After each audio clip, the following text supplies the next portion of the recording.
بسم اللہ الرحمن الرحیم۔ الحمدللہ آج ہماری تلاوت کا آغاز 19ویں پارے سے ہوا۔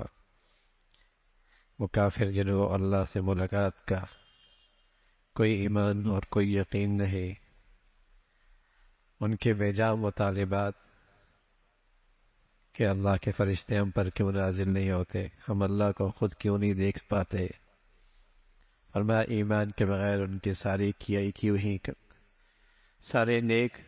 کی ہوئی اعمال ان کی کوئی حیثیت نہیں ہوگی، اور کل قیامت کا منظر ہے جب انہیں افسوس ہوگا کہ کاش کہ ہم ایمان لے آتے، تبھی کی اطاعت کر لیتے اور مارے حسرت کی انگلیاں چبا لیں گے، اور افسوس اور حسرت کا اظہار کریں گے کہ فلاں شخص کو دوست نہ بنایا ہوتا جس نے آج ہمیں گمراہ کر دیا۔ برے دوست کی شرمندگی کل قیامت میں آدمی کو اٹھانی پڑے گی، اور حسرت ہوگی کہ برا دوست کیوں بنایا۔ اچھی صحبت، اچھی دوست بھی اللہ کی بڑی نعمت ہوتی ہے۔ گھروں کا ماحول اچھا نہ بھی ہو، بچوں کو اچھی صحبت، اچھے دوست مل جائیں تو زندگیاں بدل جایا کرتی ہیں۔ گھروں کا ماحول کتنا ہی اچھا کیوں نہ ہو، صحبت غلط ہو جائے، دوست غلط ہو جائیں تو ماں باپ کے لیے شرمندگی کا باعث بنتے۔ کل انہیں بھی افسوس ہوگا کہ غلط دوست نہ بنائے ہوتے۔ ان کا یہ اعتراض بھی تھا کہ جیسے آسمانی کتابوں سے ساری کتابیں یک بار کی اتری ہیں، قرآن آہستہ آہستہ کیوں اترتا؟ اللہ رب العزت نے اس کی حکمت بتائی۔ کتاب پر آزمائشیں، آپ پر حالات، ہم آیت اتار دیتے ہیں جس سے آپ کے دل کو اور تقویت ملتی ہے۔ آپ کے دلوں کی تقویت کے لیے ہم نے اس قرآن کو آہستہ آہستہ اتارا ہے۔ قوم عاد، قوم ثمود کا تذکرہ ہے، اور پھر ان کی برائی کا تذکرہ کہ کچھ لوگ ایسے ہیں جو اپنی خواہشات کا درجہ دیتے ہیں جیسے معبود ہوتا ہے، بس ماننی اپنی چاہت، اپنی من کی ماننی، بس معبود کی طرح اس کی عبادت کرتے ہیں۔ اس کا تذکرہ اللہ کی وحدانیت پہ، اللہ کے قدرت کے دلائل ہیں، رات دن کا نظام ہے، آسمان کے بارشوں کے بعد بنجر زمینوں کی زندگی ہے، ایسی اللہ رب العزت مارنے کے بعد نئی زندگی عطا فرما دیں گے۔ دو سمندر ملتے ہیں، میٹھا اور کڑوا آپس میں نہیں ملتے، یہ اللہ کی قدرتی دعا ہے۔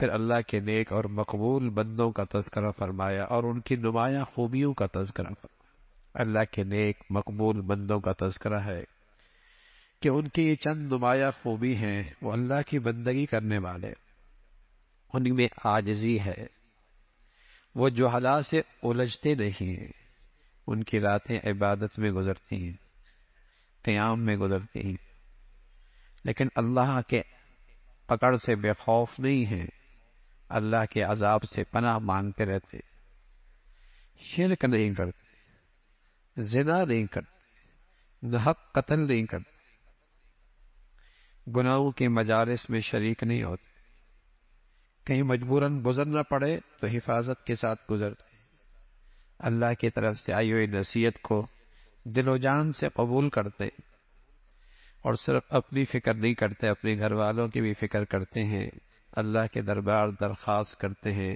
اللہ ہمیں ہدایت بھی دے اور ہمیں ہادی بھی بنا دے، ہمیں ہدایت بھی دے اور دوسروں کی ہدایت کا ہمیں ذریعہ بھی بنا دے۔ یہ اللہ کے نیک بندوں کی اور اللہ کے مقبول بندوں کی صفات ہیں، اور ان کے لیے جنت کے اعلیٰ درجات کا تذکرہ ہے۔ اور پھر سورہ شعراء ہے۔ آپ علیہ الصلاۃ والسلام کا جو غم تھا اور دکھ تھا کہ لوگ ایمان کیوں نہیں لاتے، اس پر آپ کو تسلی دی گئی۔ فرمایا اللہ کی قدرت کو بہت ساری نشانیاں ہیں، زمین آسمان پہ پھیلی ہوئی ہیں، لیکن لوگ غور نہیں کرتے اور یقین نہیں رکھتے اللہ کی ذات پر۔ پھر حضرت موسیٰ علیہ الصلاۃ والسلام کا تفصیلی تذکرہ ہے۔ فرعون سے جب بات چیت ہوئی اور آپ نے ان سے خطاب کیا تو وہ اپنے احسانات جتلانے لگا کہ تیری پرورش تو ہمارے یہاں ہوئی اور ہم نے تیرے ساتھ یہ سلوک کیا اور تیرے ساتھ یہ احسانات کیے۔ حضرت موسیٰ علیہ الصلاۃ والسلام نے بڑی سادگی سے اللہ کا تعارف کرایا۔ رب تو نہیں ہے، رب تو وہ ہے جو زمین و آسمان کا پیدا کرنے والا ہے، مشرق اور مغرب کا رب ہے۔ اس انداز سے جب گفتگو کی تو جواب تو اس کے پاس کوئی نہیں تھا، مقابلے پہ آ گیا، معجزے آپ نے معجزے دکھائے، اس نے جادوگروں کو اکٹھا کیا، اللہ رب العزت نے ظاہر معجزے کے بدولت پیغمبر کو غالب کر دیا، وہاں کے جادوگر بھی سجدہ ریز ہو گئے، موسیٰ اور ہارون کے رب پر ایمان لے آئے، اور اس نے ان کو دھمکی دی، اس کا تذکرہ فرمایا۔ پھر اللہ رب العزت نے موسیٰ علیہ السلام کے واسطے سے بنی اسرائیل کو نجات عطا فرمائی۔ لیکن نجات کے موقع پہ جب آگے دشمن ہے، پیچھے سے دشمن پیچھا کر رہا ہے، اور آگے دریا ہے، اور موسیٰ علیہ السلام کی قوم سامنے ہے، ساتھ ہے، تو قوم کہنے لگی موسیٰ مارے گئے، اب پیچھے دشمن ہے، آگے دریا ہے، کدھر جائیں گے؟ تو حضرت موسیٰ علیہ السلام کے پاس تو پیغمبری یقین تھا، اللہ کے نبی ہیں، کہا کچھ نہیں ہو سکتا، ہمارا اللہ ہمارے ساتھ، اور وہ اللہ ہمیں راستہ دیں گے۔ اور ہوا بھی، اللہ نے حکم دیا، لاٹھی ماری ہے نا، دریا میں لاٹھی ماری، وہ لہریں کیا تھیں؟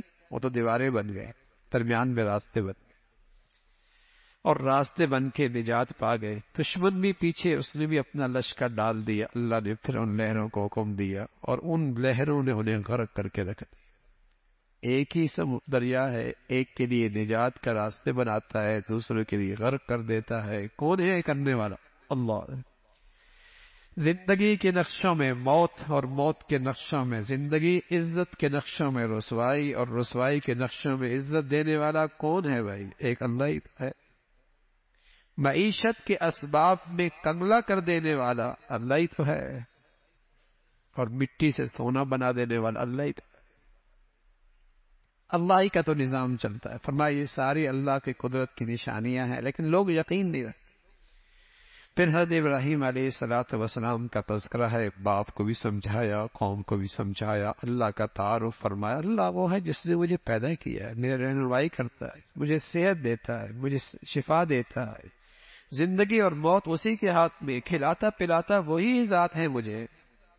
اللہ سے دعا بھی کی، اے اللہ میرا تذکرہ خیر پیچھے چھوڑ دینا، ہمیشہ اچھا تذکرہ میرا پیچھے چھوڑ دینا، اور اس کا تذکرہ فرمایا۔ پھر فرمایا قیامت کا دن ہے جہاں مال نہیں، اولاد نہیں، کچھ بھی کام نہیں آنا، نیکی کی زندگی کام آئے گی۔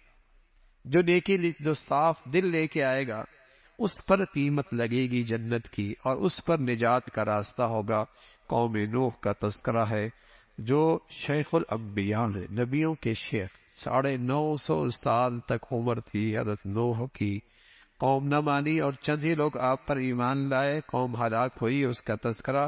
پھر قوم عاد کا تذکرہ ہے، جو غیر معمولی قوت اور طاقت رکھتی تھی، پہاڑوں کو تراش کے محلات بنایا کرتی تھی، لیکن اللہ کی قدرت کا مقابلہ تو کوئی قوم نہیں کر سکتی۔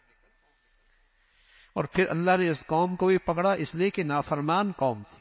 پھر قوم سمود کا تذکرہ ہے، حضرت صالح آئے، اونٹنی لے کے آئے، معجزہ دکھایا، قوم نہ مانی، اللہ نے اسے بھی نیست و نابود کیا۔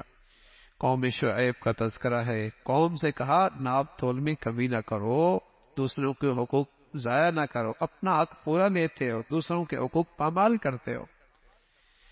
قوم نے مذاق اور استہزاء کیا، اللہ کی پکڑ آئی۔ پھر اللہ رب العزت نے اپنے قرآن کا تذکرہ فرمایا۔ قرآن کا مختصر سا تذکرہ ہے اور تعارف ہے قرآن کہ قرآن اللہ کی طرف سے آیا، اور کہاں آیا ہے؟ محمد رسول اللہ کے دل پہ آیا ہے۔ اور کون لے کے آیا ہے؟ جبرائیل امین لے کے آیا ہے، اور جبرائیل امین کا نام ہے روح الامین۔ روح الامین کے راستے میں خیانت کوئی نہیں کی، اور روح الامین ہے جبرائیل جو قرآن کے شکل میں غذا لے کے آئے ہیں، یہ اندر کے انسان کی غذا ہے، روح کی غذا ہے۔ روح اب بگڑی ہوئی مزاج اور بگڑی ہوئی فطرت کا اندر غذا کیا ہے؟ روح کی آج گانا اور موسیقی ہے۔ یہ فطرت جب بگڑ جاتی تو پھر موسیقی غذا بن جاتی، ورنہ جبرائیل امین تو جو غذا لے کے آئے تھے وہ سلیم الفطرت لوگوں کے لیے لے کے آئے تھے، ان کی غذا روح کی تو قرآن ہے، قرآن ان کی غذا ہے۔ اور قرآن میں یہ طاقت ہے، جو جتنا پڑھتا ہے اتنا اس کو اپنی طرف کھینچتا ہے۔ پھر اللہ رب العزت نے فرمایا ایسی شاعری جو اللہ سے غافل کر دے، نبی کا اس شاعری سے کوئی تعلق نہیں۔ ہاں، جو اشعار اللہ کے قریب کر دے اور جس کے اندر کوئی پیغام اور نصیحت ہو وہ ٹھیک ہے۔ اللہ کی بڑائی کا تذکرہ ہے۔ پھر سورہ نمل ہے، اور سورہ نمل کے آغاز میں ایمان والوں کا تذکرہ ہے، نماز پڑھتے ہیں، یقین رکھتے ہیں، زکوٰۃ دیتے ہیں۔ اور پھر حضرت موسیٰ علیہ الصلوۃ والسلام کو جو اللہ نے معجزہ دیا، لاٹھی دی، اور پھر کس انداز سے اللہ رب العزت نے انہیں اپنے معجزات سے نوازا، اور کس انداز سے دوران سفر آپ کو نبوت ملی، اس کا تذکرہ فرمایا۔ پھر حضرت سلیمان علیہ الصلوۃ والسلام کا ایک غیر معمولی واقعہ کا تذکرہ ہے۔ حضرت سلیمان علیہ الصلوۃ والسلام کو اللہ نے غیر معمولی سلطنت دی تھی۔ آپ کو روحانیت کی بادشاہت بھی دی تھی اور مادیت کی بادشاہت بھی دی تھی۔ روحانیت کی بادشاہت اللہ نے آپ کو نبوت دی تھی، اور مادی دنیا کی بادشاہت بھی دی تھی کہ آپ کے پاس ایسی سلطنت تھی کہ جنات بھی آپ کے حکم کے تابع تھے، پرندوں کی بولی بھی آتی تھی، چیونٹیوں کی بولی بھی سمجھتے تھے۔ آپ کا تخت جس پہ آپ بیٹھا کرتے تھے وہ ہوا کے دوش پہ سفر کیا کرتا تھا۔ آج تو جہاز بن گئے نا، ہیلی کاپٹر بن گئے۔ آپ حکم دیتے تھے ہوا کو، اور اس ہوا کے دوش پہ آپ کا سفر ہوا کرتا تھا۔ ایک واقعہ لکھا ہے، آپ کے پاس ایک آدمی بیٹھا ہوا تھا، اتنے میں حضرت اسرائیل بھی آ گئے، اس آدمی کو غور سے دیکھ رہے، وہ ڈر گیا کہ شاید میری وقت آ گیا موت کا۔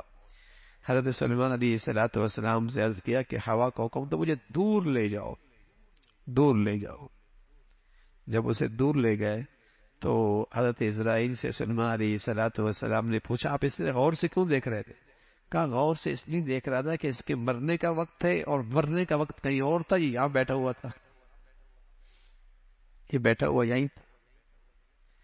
تو اللہ رب العزت نے آپ کو ایسی غیر معمولی سلطنت عطا فرمائی تھی۔ ایک دن آپ سفر کے لیے تشریف لے کے جانے لگے، اور مختلف مخلوق کو اپنے ساتھ لے لیا آپ نے۔ اس میں مختلف قسم کی مخلوق آپ کے ساتھ تھی۔ راستے پہ جب آپ کا سفر ہو رہا تھا تو آپ ایک چیونٹیوں کی بستی کے پاس سے گزرے۔ اس سورت کا نام بھی نمل ہے، چیونٹی۔ اس کے پاس سے گزرے تو ایک چیونٹیوں کی جو سردار تھی اپنی خیر خواہ اپنی قوم کی، لیکن اب تو انسانوں کے ذمہ دار بھی اپنی قوم کے خیر خواہ نہیں رہے، وہاں چیونٹیوں کا ذمہ دار بھی اپنی قوم کا خیر خواہ نکلا، اور کہنے لگا بلوں میں چلی جاؤ، سلیمان کا لشکر آ رہا ہے، کہیں تم ان کے پاؤں تلے روندی جاؤ گی، انہیں پتہ بھی نہیں لگے گا۔ اور یہ بھی پتہ ہے اللہ کے نیک بندے اللہ کی مخلوق کو بلا وجہ نقصان نہیں پہنچاتے، بس یہ کہہ دیا انہیں پتہ ہی نہیں لگے گا، تم روندی جاؤ گی۔ یہ بات جب اس نے کہی تو اللہ اللہ ہے، چیونٹی کا منہ کتنا ہوگا، اس کے بول کیا ہوں گے، لیکن اللہ نے وہ آواز سلیمان کے کانوں تک پہنچائی، اور نہ صرف پہنچائی بلکہ سمجھائی بھی، اور جب سمجھائی تو فتبسم ضاحکا من قولها، چیونٹی کی بات سن کر مسکرانے لگے۔ اور اللہ کی یہ ساری نعمتیں دیکھ کر حضرت سلیمان کی عاجزانہ فریاد اللہ کے سامنے، اللہ نعمتیں دے اور عاجزی دے بڑی بات ہوتی ہے، ورنہ آدمی اپنی اوقات بھول جاتا، ورنہ انسان اپنی حیثیت بھول جاتا ہے۔ وہ تکبر، وہ غرور، وہ بڑائی، وہ اس کے بول دیکھو، اس کے چال دیکھو، اس کا لب و لہجہ دیکھو، جیسے اس کی کسی کا محتاج ہی نہیں ہے۔ نعمتیں اللہ دے، مادیت کی دنیا میں ایسی حکومت کسی کی نہیں، لیکن عاجزی دیکھیے، اللہ سے کہہ رہے رب اے مولا تیری نعمتوں کی حد ہے، لیکن اپنا شکر گزار بندہ بھی بنا، اپنا احسان شناس بندہ بھی بنا، اور اے اللہ تیری نعمتوں میں وہ کر سکوں جس سے تو راضی ہو جائے۔ یہ ہے احسان شناسی، یہ ہے شکر گزاری، کہ اللہ جس قدر نعمتوں میں اضافہ کرتا رہے، بندے میں شکر گزاری اور احسان شناسی اور فرما برداری میں اضافہ ہو۔ یہی نعمتیں رحمت ہیں، ورنہ نعمتیں بھی زحمت بن جاتی ہیں، ورنہ نعمتیں بھی فتنہ بن جاتی ہیں، ورنہ نعمتیں بھی عذاب بن جاتی ہیں، یہی نعمت رحمت ہے اللہ کی، جس نعمت میں شکر گزاری بڑھ جائے، عاجزی بڑھ جائے، احسان شناسی بڑھ جائے۔ لشکر لے کے جا رہے، کہیں ایک جگہ پڑاؤ ڈالا ہو تو ایک مخلوق بیچ میں کوئی نہیں، ہدہد، پانی کی ضرورت پڑی۔ ہدہد شاید آپ نے دیکھا ہوگا، اس کے سر پہ تاج ہوتا، لمبی سی اس کی نوک ہوتی ہو، لمبی سی۔ اللہ نے اس میں ایک صلاحیت رکھی ہے، وہ بتا دیتا ہے کہ پانی نیچے ہے یا نہیں۔ تلاش کیا، پانی کی ضرورت پڑی، اس ہدہد کو بلایا لیکن موجود نہیں تھا۔ کیونکہ وہ بتاتا تو جنات منٹوں سیکنڈوں کے اندر پانی کا انتظام کھود کے پانی کا انتظام کر دیتے. وہ مخلوق بھی ذات تھی، ہدہد کوئی نہیں. حضرت سلیمان علیہ السلام فرمانے لگے ہدہد مجھے نظر نہیں آ رہا، کہیں کسی اور مخلوق کے اوٹ میں تو نہیں ہے، کہیں پیچھے دائیں بائیں تو نہیں ہے، یا کہیں غائب ہی تو نہیں ہے، اور بغیر پوچھے کیوں چلا گیا. اور ساتھ یہ بھی کہہ دیا آیا تو سزا ملے گی اسے، اور ہو سکتا ہے اس کو ذبح ہی کر دو. اولاد بہنو اولیاتی بسلطان مبین. ہاں اگر کوئی مناسب بات کہہ دی وجہ جانے گی معاف بھی کر دیں گے، ورنہ ذبح کر دوں گا. اتنے میں ہدہد فمکث غیر بعید فقال احطت. آگے ہدہد اور ایک پیغام لے کے آیا، کہنے لگا سلیمان میں وہاں سے آیا ہوں جہاں کا آپ کو بھی نہیں پتا. ایک عورت حکمران ہے، ملکہ ہے، اور انہوں نے اپنے اللہ نے دنیا میں ہر چیز دے رکھی ہے، لیکن بدقسمتی ہے ان کی ملکہ وہ ہے اور خدا کی بندگی کوئی نہیں، خدا کی بندگی کوئی نہیں. اچھا وہ ہدہد پرندہ ہے، وہ بھی جانتا ہے کہ نبی عالم الغیب نہیں ہوتا، نبی ہر چیز نہیں جانتا. کائنات کی ہر چیز کا جاننے والا کون ہے؟ ایک اللہ. ایک اللہ، حال ماضی سب کچھ جاننے والا کون؟ ایک اللہ. کہنے لگا سلیمان میں وہاں سے آیا ہوں جہاں کا آپ کو بھی نہیں پتا. ایک مخلوق ہے، ان کی ملکہ ایک عورت ہے، بلقیس تھی، بلقیس، اور وہ سورج کی پرستش کرتی ہے. دنیا کے لحاظ سے اللہ نے بہت کچھ دے رکھا ہے. سلیمان علیہ السلام فرمایا اچھا تمہارا ابھی جائزہ لیتے، تم سچ کر رہے ہو یا غلط. جاؤ میرا ایک خط لے کے جاؤ اور جا کر اسے بھیج دو. دنیا میں سفراء بادشاہوں کے بڑے بڑے لوگ ہوتے ہیں، لیکن یہاں سفارت کس کے ذمے اور ذمے؟ ہدہد کے ذمے. وہ پیغام لے کے جا رہا، خط لے کے جا رہا. محل میں داخل ہو گیا، روشن دان سے داخل ہو گیا. ملکہ بیٹھی ہوئی تھی، خط اندر ڈال دیا، جھولی میں گر گیا. خط کا ابتدا یہ انہ من سلیمان و انہ بسم اللہ الرحمن الرحیم اللہ تعالی علیہ واتونی مسلمی. یہ نیا انداز کا خط اس ملکہ کے پاس آیا. ایسا خط اس نے آج تک کسی بادشاہ کا نہیں دیکھا. نام سلیمان کا. کہاں سے آیا ہے؟ سلیمان سے آیا ہے. اور کس کے نام سے؟ اللہ کے نام سے شروع کرتا ہوں. پیغام کیا ہے؟ فرما بردار ہو کے آ جاؤ. وہ خاتون تھی سمجھدار، اس نے اپنے مشیروں کو سب کو اکٹھا کیا. خط آیا ہے، مشورہ کرنا ہے، بتاؤ.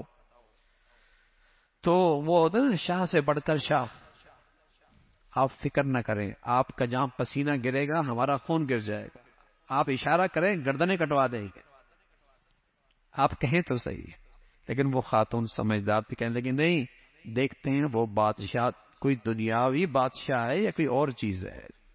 یہ تحفے لے کے جاؤ، یہ ہدایہ لے کے جاؤ، سونے چاندی کی اینٹیں دے کر بھیجی. جاؤ یہ لے کے جاؤ اور دیکھو وہ کیا کہتا ہے. جب حضرت سلیمان علیہ السلام کے پاس یہ سب کچھ آیا تو آپ کے پاس تو سونے چاندی کی کمی کوئی نہیں تھی. آپ تو جنات کو حکم دیتے پورا فرش ہی سونے کا بچھا دیتے تھے، پورا فرش ہی سونے کا بچھا دیتے تھے. ایسی آپ کو اللہ نے سلطنت دی. حضرت سلیمان علیہ السلام نے جب دیکھا گا تو دنیا سے ہمیں تم متاثر کرتی ہو. آپ نے اپنے بیٹھنے والوں سے کہا کون اس کا تخت سمیت اس کو یہاں لے کے آئے. جن بیٹھا تھا، جن لے کے. قال عفریت من الجن، جن کہنے لگا میں لے کے آؤں. آپ کی یہ نشست ختم نہیں ہوگی، وہ یہاں موجود ہو، تخت کے ساتھ ہوگی. قبل ان تقوم من مقامک، یہاں سے اٹھیں گے نہیں، جن آپ کی موجود ہوگی. ایک اور بیٹھا ہوا تھا اللہ کا نیک بندہ. جیسے نبی کے پاس معجزہ ہوتا ہے، ایسا معجزہ کوئی ایسا دنیا میں اور کوئی نہیں کر سکتا. ایسا اللہ اپنے ولیوں کو کرامت دیتا ہے، لیکن کرامت اور معجزہ قدرت اللہ کی ہوتی ہے. ہر وقت کوئی معجزہ نہیں دکھا سکتا، ہر وقت کوئی کرامت نہیں دکھا سکتا. جو ایک ساتھ بیٹھا ہوا تھا آپ کے پاس صحبت میں، اس نے کہا میں نے آپ کے پاس لے کے آتا ہوں بس تھوڑی دیر میں، آنکھ کے جھپکنے کے بقدر، اور اتنے میں تخت سامنے میں پڑی. قال هذا من فضل ربی. حضرت سلیمان علیہ السلام نے اس کا یہ تخت دیکھا، کہا یہ سب اللہ کا فضل ہے، اور سب اس لیے یہ سارا اللہ کی طرف سے یہ انعام ہے کہ دیکھنا چاہتا ہے میں شکر گزار بنتا ہوں یا نہ شکرہ بنتا ہوں. تخت آ گیا. اس کے بعد وہ خاتون آئی اور وہ بھی ایمان لے کے آ گئی. وہ تو کہنے لگی میں سمجھ گئی تھی کہ آپ کوئی معمولی آدمی نہیں ہے، عام بادشاہوں کی طرح نہیں ہے۔ وہ بھی ایمان لے کے آ گئی، اس کا تذکرہ فرمایا۔ تو سبق کیا ملا حضرت سلیمان کے واقعے میں؟ سلطنت غیر معمولی، نبوت شاندار، لیکن عاجزی کتنی، فرما برداری کتنی، شکر گزاری کتنی، احسان شناسی کتنی، شکر کی زندگی۔ پھر حضرت صالح کا تذکرہ ہے، اس قوم صالح، قوم سمود کے 9 لوگوں نے تدبیر کی حضرت صالح کو شہید کرنے کی، پر ایک تدبیر بنائی، منصوبہ بندی کی۔ اللہ رب العزت نے فرمایا انہوں نے تدبیر کی، ہم نے بھی تدبیر کی، ہم نے اس قوم کو ہلاک کر دیا۔ پھر قوم لوط کا تذکرہ ہے اور اس قوم کی گندگی، اور پھر ان پر آسمان سے پتھروں کی بارش، اس کا تذکرہ فرمایا۔ بہت بری بارش تھی، بس تعریف اللہ کی ہے، بڑائی اللہ کی ہے، اور اس اللہ کا کوئی شریک نہیں ہے۔ اللہ عمل کی توفیق نصیب فرمائے۔